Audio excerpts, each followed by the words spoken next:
بسم اللہ الرحمن الرحیم۔ ناظرین السلام علیکم، میں ہوں آصف عنایت۔ آج ہم بات کریں گے حکومتیں قائم ہو چکی، وزارتیں بن چکی، کابینہ مکمل ہو چکی، اور جو سب سے اہم، جو سب سے امپورٹنٹ چینج آیا ہے اس دور میں، اگر نون لیگ کا دور ہے، وفاق میں حکومت ہے، تو اسحاق ڈار صاحب نہیں ہیں وزیر خزانہ۔ نئے وزیر خزانہ ہیں جناب محمد اورنگزیب، ایک بینکار کے نام سے جانے جاتے ہیں، اور نئے ولولے کے ساتھ، نئے پروگرام کے ساتھ، نئی امیدوں اور امنگوں کے ساتھ انہوں نے وزارت خزانہ کا قلمدان سنبھالا ہے۔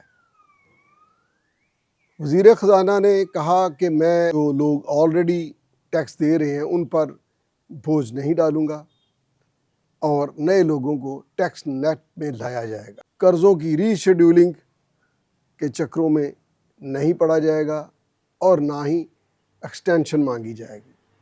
یہ ان کے پروگرام کا سیلینٹ فیچر ہے، نمایاں پہلو ہے۔ اس کے ساتھ ساتھ ایف بی آر کی ری اسٹرکچرنگ کی باتیں بھی ہو رہی ہیں۔ تو آج ہم سب سے پہلے اپنے نئے وزیر خزانہ کو خوش آمدید کہتے ہیں، اور نیا ٹیکس لگانے کے لیے حضرت عمر رضی اللہ تعالیٰ عنہ کا واقعہ سناتے ہیں کہ حضرت عمر رضی اللہ تعالیٰ عنہ نے ایک گورنر کو تعینات کیا اور جاتے ہوئے کہا کہ جب کسی سے ٹیکس وصول کرو، اس وقت کا جو بھی ٹیکس تھا، جو اسلامی ٹیکسز ہیں، تو اس کے ماتھے کی طرف ایک نظر ڈال لینا، کہیں رنکلز تو نہیں آتے، سلوٹیں تو نہیں آتی۔ امید رکھتے ہیں کہ وزیر خزانہ اس بات کا خیال رکھیں گے کہ کوئی قرض لے کر ٹیکس نہیں دے رہا۔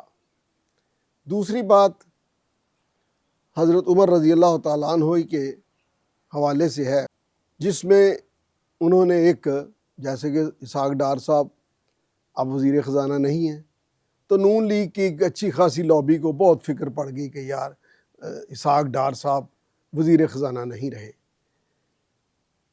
حضرت عمر رضی اللہ تعالیٰ عنہ نے ایک گورنر کو چینج کیا، ایک بندے سے ذمہ داری واپس لی۔ تو شورا کا اجلاس تھا، ان کے بڑے حامی تھے کہ جی یہ بہت ناگزیر ہے، بہت اس کی خدمات ہیں۔ تو حضرت عمر نے اس کا ہاتھ پکڑا، برابر میں بیٹھے ہوئے تھے وہ، اور کہا کہ یہ مر گیا، فرض کریں مر گیا، تو کیا امت کا اور حکومت کا کام بند کر دیا جائے؟ ناظرین، ادارے چلتے ہیں، افراد کی بہت اہمیت ہے، لیکن اداروں کی اس سے بھی زیادہ ہے اگر وہ قاعدے کلیے کے مطابق چلتے ہوں۔ اسحاق ڈار صاحب کی خدمات خارجہ کے ساتھ ہیں، امور خارجہ، اور آج کے دور میں ہمارے ملک میں امور خارجہ اور خزانہ یہ ایک دوسرے کے ساتھ مکس اپ ہو چکے ہیں۔ ہماری وزارت خارجہ ہی وزارت خزانہ بھی ہے، اور اس حوالے سے میں سمجھتا ہوں کہ نئے وزیر خزانہ کو سب سے پہلے پاپولیشن کے جو بھی وزیر ہیں ان سے پاپولیشن کا کریکٹ ڈیٹا لینا ہوگا، ان میں بے روزگار دیکھنے ہوں گے، ان میں سکل کتنوں کے پاس ہے وہ دیکھنی ہوگی۔ جب تک ہمیں اپنی پوری پاپولیشن کا اندازہ نہیں ہوتا کہ ہم نے کن کے لیے، کتنے لوگوں کے لیے کیا بندوبست کرنا ہے، یہ بہت ضروری ہے۔ وزیر خزانہ، وزیر داخلہ اور وزیر خارجہ یہ آن بورڈ ہونے چاہیے۔ اس کے ساتھ پاپولیشن کا صحیح صورتحال سے آگاہی، یعنی حکومت کو ہونا بہت ضروری ہے۔ یہ لوگ جو ہمارے دوست ہیں، یہ اسٹیبلشمنٹ کی حکومتی امور میں مداخلت کا بہت چرچا کرتے ہیں۔ دنیا کی کوئی حکومت اپنی اسٹیبلشمنٹ کے بغیر نہیں چلتی، اور سیکیورٹی ادارے ہمیشہ ہی ہدایت کرتے ہیں کہ اب دنیا میں کیسے چلنا ہے۔ لہٰذا آج کل جنگ و جدل سے زیادہ ضروری ہے کہ سیکیورٹی اداروں، ایجنسیوں کی ہیلپ لی جائے۔ ٹرمپ کے دور میں امریکہ کو سیکیورٹی اداروں نے ہی بچایا تھا، اور ہمارے 4.25 سال جو گزرے ہیں اس حکومت سے پہلے، وہ بھی سیکیورٹی اداروں نے ہی بچایا تھا۔ مورخ ضرور لکھے گا۔ اب جو میں نے مداخلت کی بات کی تو اسٹیبلشمنٹ تو بہت دور کی بات ہے، ادارے اداروں میں مداخلت کرتے ہیں۔ آپ نے جسٹس ثاقب نثار، جسٹس افتخار محمد چودھری، میں نام لے رہا ہوں، ان کے دور میں دیکھا ہوگا کہ وہ انتظامی امور بھی چلا رہے ہیں۔ میرے ایک دوست ہیں، ہائی کورٹ کے جج رہے ہیں، ریٹائر ہو گئے ہیں، اب بھی اچھی خاصی اسائنمنٹ پر ہیں۔ جب چودھری افتخار کا دور ختم ہوا تو وہ وکیل تھے، کہنے لگے کہ میں سپریم کورٹ گیا ہوں، مزہ آ گیا، عدالت لگ رہی تھی۔ ورنہ افتخار کے دور میں، جسٹس افتخار کے دور میں ریٹائرڈ کے home secretary Punjab, secretary finance, secretary, تمام سیکرٹری، کمشنر بٹھائے ہوئے ہوتے تھے۔ اور لاہور کا واقعہ ہے کہ ایک جسٹس تھے ادھر، نام ان کا کیا لینا، وہ پی سی او کے لیے اچکن پہن کے بیٹھے ہوئے تھے مگر کسی نے بلایا نہیں تھا۔ وہ کہنے لگے یہاں تک مداخلت کہ فلاں سپرنٹینڈنٹ آف جیل کو اس جیل سے اٹھا کر اس جیل میں لگایا جائے۔ یہ آئی جی کا، ہوم سیکرٹری کا کام ہے، جج صاحب آپ کا نہیں ہے۔ تو کہنے کا مطلب یہ ہے کہ اداروں میں مداخلت بہت بڑا المیہ ہے۔ ابھی حال ہی میں یہ سکرین پر چل رہا ہے، سپریم کورٹ کا فیصلہ ہے، ججمنٹ ہے،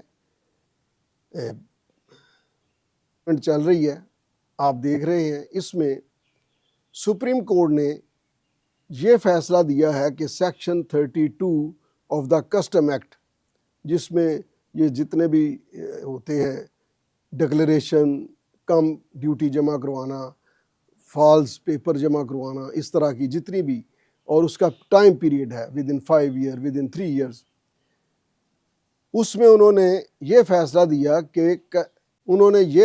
دیا کہ کسٹم انٹیلیجنس کا کوئی اختیار نہیں 32 سیکشن کسٹم ایکٹ 1969 کے حوالے سے۔ اب ناظرین آپ دیکھیں کہ کئی سالوں سے یہ کیسز بنتے رہے، لوگ بلیک میل ہوتے رہے، حکومت، سرکار اور عدلیہ کا وقت ضائع ہوتا رہا۔ کیا کسی چیئرمین ایف بی آر کو، کسی ڈی جی انٹیلیجنس کو، کسی کلیکٹر کسٹم کو نہیں پتا تھا کہ یہ ان کا اختیار نہیں ہے؟ لہٰذا یہ فیصلہ بھی سپریم کورٹ کو کرنا پڑا کہ یہ اختیار کس کا ہے۔ اب construction of F B R کا مرحلہ ہے اور پورے سرگرم ہے، نجکاری کے حوالے سے اور ایف بی آر کی ریکنسٹرکشن کے حوالے سے۔ تو ناظرین میں اس میں یہ کہوں گا کہ چائنا سے جو گڈز امپورٹ ہوتی ہیں، کمرشل کی بات کر رہا ہوں، اس میں 95%، کم از کم 95% انوائسز فیک ہوتی ہیں۔ چائنا میں ایکسپورٹ، پاکستان کے لیے ایکسپورٹ کا جب ڈیٹا کلیکٹ کیا تو بہت لمبی چوڑی رقم تھی، اور یہاں امپورٹ دیکھیں تو وہ اس کے مطابق 5% بھی نہیں تھی۔ لہٰذا یہ سجیشن ہے کہ انوائس کو چیک کیا جائے اور ایک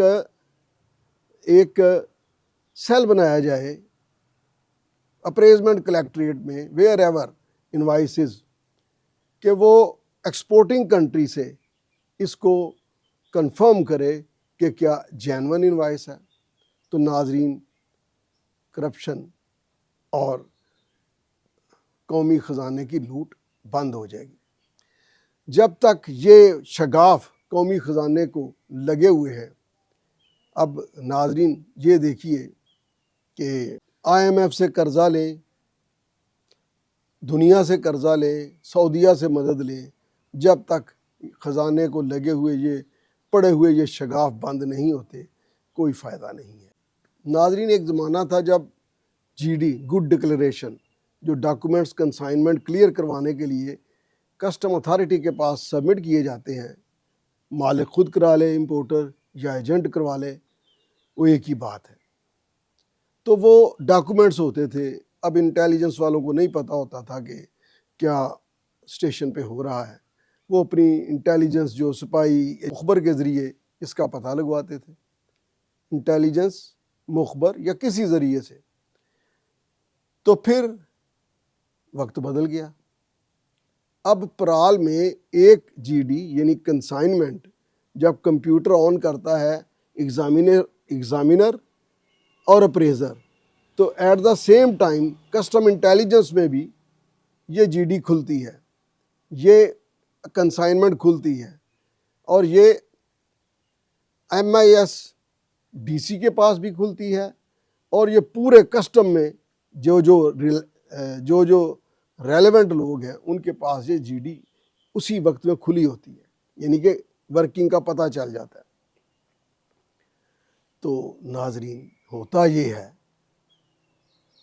کہ ایگزامینیشن ہوئی، تصویریں اپلوڈ ہوئیں، اس کے بعد ڈیوٹی ٹیکسز جمع ہوئے، اس کے بعد جب آؤٹ آف چارج کے پر آیا تو بہت سارے کیسز میں دیکھا گیا کہ کسٹم انٹیلیجنس کی بلاکیج آ گئی ہے۔ بطور ادارہ ایف بی آر اور اس کی جو چھوٹی برانچیں کسٹم، انکم ٹیکس اور یہ انٹیلیجنس، ان کیا آپس میں ایک ہی ادارے کے تحت، ایک ہی چھتری کے تحت ہونے کا مقصد یہ ہے کہ یہ ایک دوسرے کو ہیلپ آؤٹ کریں۔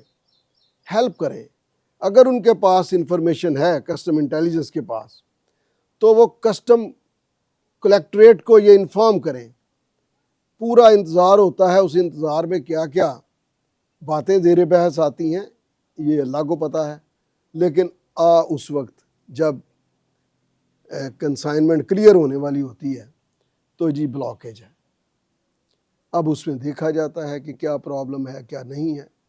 بہرحال میں یہ سمجھتا ہوں کہ آج بہت ایڈوانس دور ہے، اس میں امینڈمنٹ کی جائے ریلیونٹ لاء میں، کہ جہاں پر اپریزمنٹ کے وقت، ایگزامینیشن کے وقت، خصوصاً ڈرائی پورٹس پر، اور جدھر کسٹم انٹیلیجنس کے پاس بھی اپروچ موجود ہے اور جی ڈیز اور کنسائنمنٹس کھلتی ہیں، اگر کوئی امبیزلمنٹ ہوتی ہے، اگر کوئی جرم سرزد ہوتا ہے تو برابر کے شریک ہونے چاہیے۔ یہ نہیں کہ کسٹم انٹیلیجنس ایک سپیریئر پاور بن کر آ کر کسٹم والوں پر اور ایجنٹوں پر پرچہ دیتی پھرے۔ اور ناظرین، آج تو حالات یہ ہیں کہ کلیکٹر کسٹم کی پوسٹنگ بھی ایجنٹ کروا رہے ہیں۔ اب تھوڑی سی بات کر لیتے ہیں کسٹم ٹریبیونل پر۔ اس کی کمپوزیشن میں ایک ممبر جوڈیشل ہے جو سیشن جج ہو سکتا ہے، اور جو اس اہلیت کا وکیل ہو، جو ہائی کورٹ کا جج ہو سکتا ہو۔ لیکن دیکھا گیا ہے کہ یہ سیاسی اکاموڈیشن کے حوالے سے ہے۔ میں یہ سمجھتا ہوں کہ جو ممبر جوڈیشل لگے ہوئے ہیں ان کو ہی ایڈیشنل سیشن جج بنا دیں، اگر نہیں تو پھر ان کی جگہ سیشن ججز ہونے چاہیے۔ یہ سیکشن 194 آف کسٹم ایکٹ میں پروویژن موجود ہے، لیکن یہ پروویژن سیشن جج کی حد تک استعمال نہیں ہوتی، اور وکلاء میں سے ہر گورنمنٹ آنے والی ہر حکومت جو آتی ہے وہ اپنے وکلاء کو، اپنی پارٹی کے وکلاء کو اکاموڈیٹ کرتی ہے۔ اب ناظرین، دیکھا گیا ہے کہ اگر یہ فیصلہ تو اگر لکھتے ہیں ممبر جوڈیشل، اور اگر ممبر ٹیکنیکل جو کہ ٹیکنیکل بنیادوں پر ڈفر کرتے ہیں، ڈسینڈنگ نوٹ لکھتے ہیں، تو ریفری ممبر جو ہے وہ عموماً دیکھا گیا ہے کہ چیئرمین صاحب، میں نہیں سمجھتا کہ ان میں کوئی میل پریکٹس ہوگی، لیکن اکثر یہ دیکھا گیا ہے کہ وہ ریفری ممبر جوڈیشل ہوتا ہے، جبکہ یہ پیورلی میٹر جو ہے وہ ممبر ٹیکنیکل کا ہے، اور ممبر جوڈیشل بٹھایا ہوتا ہے، یا ممبر جوڈیشل کو اس لیے یہ ساتھ لگایا جاتا ہے کہ ایک تو کورٹ کا درجہ کسی حد تک حاصل ہو، اور دوسرا قانون دیکھا جائے کہ کیا وہ پوری طرح امپلیمنٹ ہو رہا ہے۔ جہاں تک ٹیکنیکلٹیز کا تعلق ہے اس میں ممبر ٹیکنیکل کو بہرحال فوقیت حاصل ہے، اور لاء کے حوالے سے ظاہر ہے کہ ممبر جوڈیشل اب وزیر خزانہ کو زمینی حقائق اور ان تمام باتوں کو کہ جن میں انوائس، جن میں ایگزامینیشن پر بھرپور توجہ دینی ہوگی، کیونکہ اسیسمنٹ کے حوالے سے تو بہت ساری رولنگز آ چکی ہیں، ایگزامینیشن میں جو گھپلے ہیں۔ اب ایک اور بات ہے کہ کوئی کنٹینر آپ پکڑیں، اس میں ہوگا جی یہ ڈیوٹی ٹیکسز دیے ہوئے ہیں، ٹھیک ہے، اس میں ذرا امپورٹر صاحب کو بلا لیا جائے اور پوچھا جائے کہ جناب آپ نے ڈیوٹی ٹیکسز کتنے دیے ہیں اور اوپر کتنے خرچے دیے ہیں، تو پھر محترم قبلہ ایجنٹ صاحب کو بھی بلا لیا جائے اور جن لوگوں کے اس پر وہ سارا کچھ کیا ہوا ہے ان کو بھی بلا لیا جائے، تو یہ جو مسیلینیس خرچے ہیں نا، ان کو دیکھا جائے، یہ ڈیوٹی سے کہیں زیادہ ہوتے ہیں۔ اور ٹھیک ہے کسی کی نوکری چلتی رہے تو چلتی رہے، لیکن کسی کو ایک دن ڈیوٹی دیے ہوئے کنٹینر کو ایک دن چیک کر لیا، اس پر دیے گئے بلوں کو چیک کر لیا گیا، پورے پاکستان میں ایک دن میں یہ سمگلنگ رک جائے گی، مسڈ جائے گی۔ لیکن افسوس ہوتا ہے اس وقت جب راکھے ڈاکو بن جائیں، جب نشاندہی کرنے والے سہولت کار بن جائیں، جب تادیبی کارروائی کرنے والے۔ اور پھر ناظرین آپ یہ دیکھیں کہ بہت مشکل ہوتا ہے کسی کسٹم والے کے لیے کیس بنانا، یہ یہاں کا کام ہوتا ہے۔ پھر سفارشیں ہوتی ہیں، اس کے بعد جا کر کہیں وہ کیس بناتا ہے۔ جب کیس بن جاتا ہے تو پھر اپیلوں میں اور کسٹم ٹریبیونل میں آ کر اگر کوئی زیادتی ہو جائے ڈپارٹمنٹ کے خزانے کے ساتھ تو یہ بہت بڑی زیادتی ہے۔ ناظرین آج کے لیے اتنا ہی، ملیں گے اگلے ویلاگ میں۔ اللہ حافظ۔